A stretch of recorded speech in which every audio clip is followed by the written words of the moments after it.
How's it going, guys? It's Cole from See Through Panel showing off Daredevil by Chip Zdarsky, oversized hardcover, volume 1, obviously published by Marvel, and retailing for $35 US.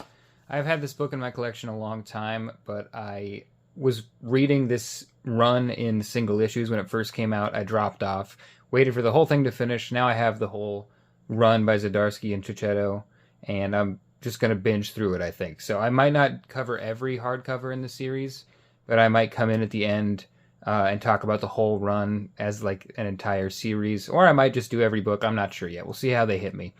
Obviously, I'm not going to be spoiling anything, as always. I'm going to be talking about like the themes and a little bit of plot, but it's kind of plot that is central to Daredevil as a character. I'm not going to be going deep on the actual story arcs or anything. So if you're worried about spoilers, it might be a little more than usual, but I really wouldn't worry about it. Read the book first, come back later if you are.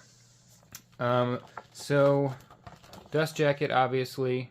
Not a big fan of Dust Jackets, so I took it off. Really nice art, though, on the covers.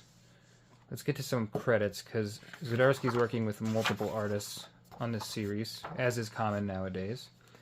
So we've got Chip Zdarsky as writer, Marco Cicchetto as the main artist for 1 through 5, Lalit Kumar Sharma as the artist for 6 through 9, and Jorge Fornes for 10. Lots of different colorists, and Clayton Cowell's lettering. Chip Zdarsky does some of the covers, 7 and 8 too, which is awesome to see because he is, after all, a writer-artist. So this is coming off the heels of the Charles Soule run, which I tried to get into but couldn't. Daredevil is my favorite character, so I get a little bit... my favorite Marvel character. So I get a little bit choosy. That's not to say that the Charles Soule run was bad. I thought it was fun, but it just wasn't really for me. And I think I enjoy Zdarsky as a writer, but I really haven't read much of him. If this wasn't a Daredevil run, I don't know if I'd be picking it up just on Zdarsky's name. But so it's coming off that run, which I have no experience with, but you really don't need to know anything. They're saying Matt Murdock was hit by a truck, and that's used to like start this kind of thing you see in even the first page. Where's it? The second page. He's taking pills and drinking more heavily than is normal, for him at least. And so I immediately was thinking like addiction may be a theme in this run. I don't know if it is going to continue to be, but I see it as one currently. I'm 10 issues deep. This is the first 10 issues of the run, by the way. I'm 10 issues deep. Really enjoying the series so far. I won't say it's like the most breathtaking start to any Daredevil run I've read. I think it's good and fun and portrays the character in a light that I think is appropriate.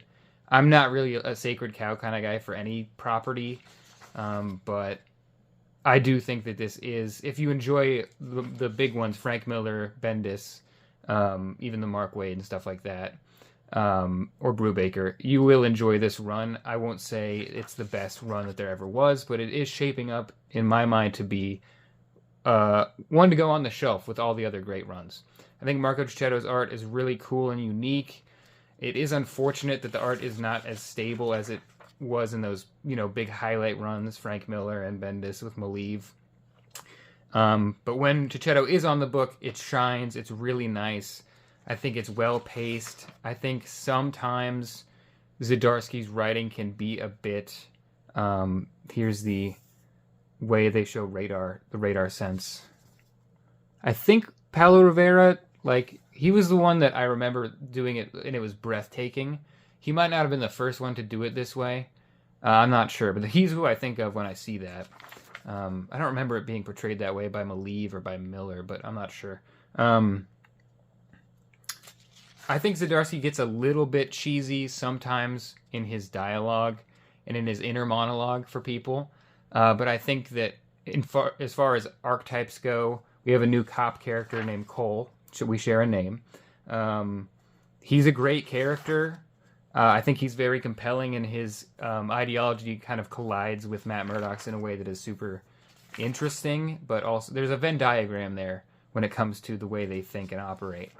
But they are just diametrically opposed on certain issues, and that comes up. Matt Murdock's Catholicism, his religion, being a crucial part of this book, I think is super... It might be on top of the theme of addiction, might be my favorite thing about this book. It's always there when you read Daredevil books, but it really was fairly absent from Mark Waid's run, from what I can recall. I didn't read Soul's run, as I said, and it's always brought up, but never really an important part, like a really important piece of the character. But to a character who is devoutly Catholic, I think that it should be, and you should see him in churches, and you should see him agonizing over, he beats the hell out of people pretty much as a job, or as a passion, which is probably worse. So he should have a lot of that Catholic guilt, and he has so much of it. It's pretty much his driving force in this book. It's oops, all Catholic guilt, and I think it works super well. It makes it so much more compelling with what would be just, classic Matt Murdock agonizing over what he has to do, and he should stop doing it, but he likes to do it, and it's to help people. But now it has that, that kind of bent to it, where it collides with his religion in a way that makes it even more difficult to cope with. So you've got his religion as opposition. You've got Detective Cole, who is actively pursuing him. You've got a new love interest that I won't say anything about, but that's got some other things that complicate issues. And as I've brought up, the theme of addiction, I may be reading too far into it. It may not actually be an intended thing, but I think Zdarsky shows these pills coming up a lot. And they even come up right after this, if I recall. He just starts taking them pretty often. And it's not that he's addicted to the pills. That's never really brought up, at least so far. And they kind of fall off and stop being shown, because I think it's a lead into the idea that he's addicted to being Daredevil. Because part of the story, without going too deep into spoilers, is that he stops being Daredevil for a while, but he really can't keep himself from stopping. He just falls back into it naturally, and just it's a part of him that he cannot escape. And he essentially has these relapses where he'll just go fight crime, and then feel really bad about it and go to church and confess his sins. Spider-Man does make an appearance, and it's a great voice for Spider-Man. I think Zdarsky has said that he doesn't want to write him because there's so many super fans that would get pissed off. He's afraid to write him in the main series proper. He wrote him in a miniseries, but I get that. But he does have a fantastic voice for Peter Parker, and I really enjoyed it. Marco Cicchetto, as I said, awesome art. When it comes to the fill-in artists, I'm sorry, the name is long and I'm terrible with names. Kumar Sharma, serviceable, good storytelling. For some reason, I don't know if it was the scripts he got stuck with, but I just feel like everything's really wordy on these fill-in issues. I don't know if Zdarsky's just using these fill-in issues and he wants Cicchetto for the heavy action, but the second arc, the issues 6 through 10 verses 1 through 5, have probably twice the words, which isn't always a bad thing, but sometimes you open a page, if I can find it here. Oh, I'll get to that in a second.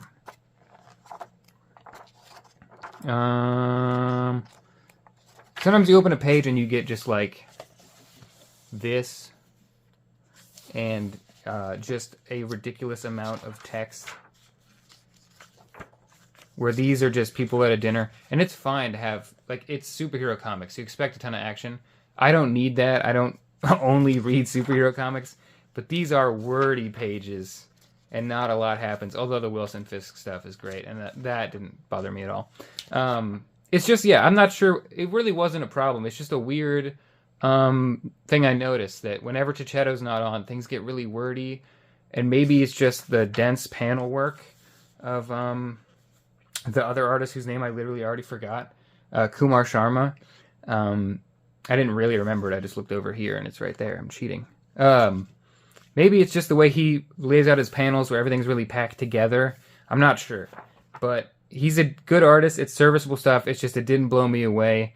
And when you're preceded by Marco Cicchetto and you are followed by Jorge Fornes, who I adore, who I think is one of the best currently working in comics, from the stuff I've seen with him and Tom King, it's just tough to compare, because their styles are so distinct and unique, and he seems like a younger gun to come on the scene and still has some developing to do in his style. I won't say anything about that. It was good stories, and I enjoyed it. It's just Fornes. You get to issue 10, you get an issue of Fornes. I hope he comes back in for more fill-ins. And it just blew me away. I thought this issue was one of the best issues. It's almost like a bottle episode. It happens inside of a police station. Closes out the arc. And just has some great action, some great dialogue, some really great character work. Shows more of the collision between Cole and Murdoch.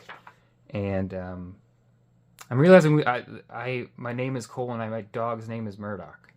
So it just feels weird to say stuff like that. But, and you get the white Daredevil suit, which is really cool. It's just him in like a white button-up, and he has to wrap white cloth around his face in the moment to get an impromptu suit. It works, and it's fun, and the stark white coloring, where it's like almost like Moon Knight, Warren Ellis, Declan Shalvey kind of deal. Uncolored white, or whatever you want to say, paper white. It's not that, but it's almost that. It really works, and I'm rambling, but yeah, it's a great start to the series. I think it has some work to do if it's going to be up there in like the top 3 runs, but I think it's promising. I think that the angle of the super devout Matt Murdock is a really cool one that hasn't been fully explored. Obviously, his religion has been a factor. It's always a factor when you talk about the character, but it's never something that's constantly on his mind, and now it's always on his mind. He's thinking about confession. He's thinking about his sins. He's thinking about what God would think of him if he deserves God's love, all these things, and it's that juicy Catholic guilt you want to see in a very dramatic soap opera-y superhero comic like this. And I really enjoyed it. I think I talked myself into enjoying it more than I thought I did.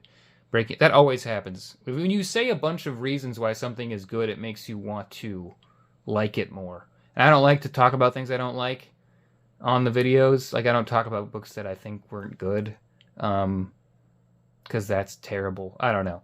I only talk about stuff that's great, or that I think is great. And I think this was great. I think it's awesome.